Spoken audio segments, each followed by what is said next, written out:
নতুন ভিডিওতে সবাইকে অনেক অনেক শুভেচ্ছা।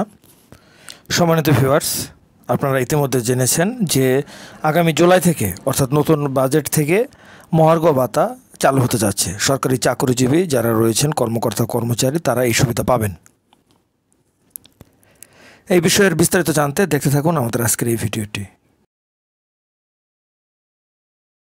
আগামী 1 জুলাই থেকে নতুন হারে মহার্ঘ ভাতা পাচ্ছেন সরকারি কর্মকর্তা কর্মচারীরা, এবং এই নিউজটি ইতিমধ্যেই সামাজিক যোগাযোগ মাধ্যম ফেসবুক, ইউটিউবে চলে এসেছে। যুগান্তর পত্রিকার আমরা কিছু অংশ তুলে ধরছি। বাজেট ঘোষণা উপলক্ষে চূড়ান্ত সিদ্ধান্ত অনুযায়ী প্রথম থেকে নবম গ্রেডের কর্মকর্তা কর্মচারীরা পাবেন 15% হারে মহার্ঘ ভাতা, আর দশম থেকে 20 গ্রেডের কর্মীরা পাবেন 20% হারে ভাতা। অর্থাৎ যাদের বেতন স্কেল 1 থেকে 9 তারা পাবেন 15% হারে, এবং যারা 10 থেকে 20 তারা পাবেন 20% হারে। অর্থ মন্ত্রণালয়ের এক সিনিয়র কর্মকর্তা জানিয়েছেন যে মঙ্গলবার অর্থ মন্ত্রণালয়ে অনুষ্ঠিত এক বৈঠকে এই হার চূড়ান্ত করা হয়েছে।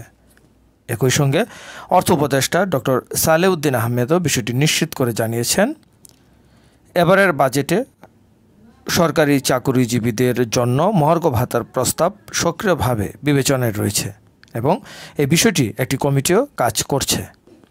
তবে মহার্ঘ ভাতা কার্যকরের সঙ্গে সঙ্গে 2023-2024 অর্থ বছর থেকে পাওয়া 5% বিশেষ প্রণোদনা সুবিধা বাতিল হয়ে যাবে। অর্থাৎ 5% যে অতিরিক্ত ইনক্রিমেন্ট সেটি বাতিল হবে।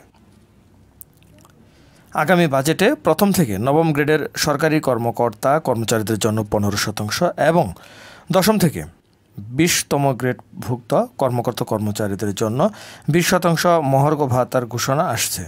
আগামী 1 জুলাই থেকে সরকারি চাকরিজীবীরা এই সুবিধা পাবেন। ওই তারিখ থেকেই নতুন হারে ভাতা পাবেন সরকারি চাকরিজীবীরা। 2015 সাল থেকে সরকারি চাকরিজীবীরা প্রতি বছর 5% হারে বার্ষিক ইনক্রিমেন্ট পেয়ে আসছেন। তবে গত জাতীয় সংসদ নির্বাচনের আগে 2023 সালের জুলাই থেকে বার্ষিক ইনক্রিমেন্টের পাশাপাশি অতিরিক্ত 5% হারে বিশেষ প্রণোদনাও চালু করে আওয়ামী লীগ সরকার। এই বিশেষ প্রণোদনা এখনও অব্যাহত আছে। তবে মহার্ঘ ভাতা কার্যকরের সঙ্গে সঙ্গে 2023-24 অর্থ বছর থেকে পাওয়া 5% বিশেষ প্রণোদনার সুবিধা বাতিল হয়ে যাবে।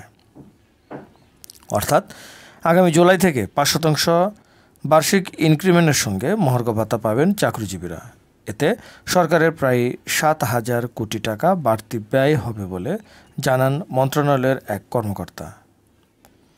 উল্লেখ্য যে বিগত সরকারের পতনের পর সরকারি কর্মচারীদের উপর ক্রমবর্ধমান মূল্যস্ফীতির চাপ কমাতে গত ডিসেম্বরে একটি কমিটি গঠিত হয়। সেখানে এই মহার্ঘ ভাতা দেওয়ার প্রস্তাব আসে এবং এই কমিটি একাধিকবার বৈঠক করে তাতে জনপ্রশাসন চলতি বছরের জানুয়ারি থেকে এটি কার্যকর করার পরামর্শ দিয়েছেন। তবে অর্থনৈতিক সীমাবদ্ধতার কারণে ভাতা দেওয়ার পরিকল্পনায় আপত্তি তুলেন সরকারের একাধিক উপদেষ্টার ঘনিষ্ঠ কিছু অর্থনীতিবিদ।